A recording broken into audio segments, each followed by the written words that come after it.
I think going back to the draft process a couple years ago, I was always a believer that Bryce Young could be a starting quarterback in the league and eventually be a franchise quarterback. There's two different things. There's plenty of guys who can start, but not very many guys who are worth the dollar amount that you see of Patrick Mahomes, Josh Allen, Lamar Jackson, and that kind of ilk in the league. And I don't know if Bryce Young ever gets there because physically he does not have the same talent levels as them. But if you go back to his draft class, I know C.J. Stroud has been phenomenal. Anthony Richardson, certainly questions up there in Indianapolis how things are going to work out for him long term.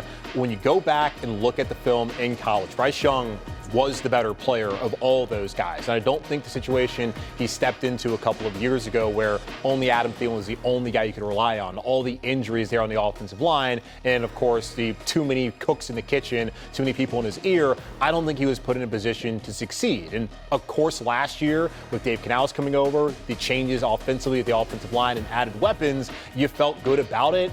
But it was concerning to see how he performed to start off. But I think the fact that he got to sit down, got to get mentored by Andy Dalton, and what he did in the second half of the season has Bryce on the same trajectory that I felt like he could have been on coming into the NFL. So now that things are stable around him, that they have a nice core of young receivers that have talent, the same offensive line back, I think we finally can get to see the best out of Bryce Young. And it really comes down to Dave Canales trusting him. He did that in the second half of the season. We got to see the Bama Bryce, see the off-platform kind of stuff. Even that's carried over to the preseason, that game against Cleveland, and then out there on the field and training camp. So I really have a high outlook on what Bryce can be coming into the season, and in Carolina likely picking up the fifth-year option and keep him around for not just next year, but 2027 and possibly beyond.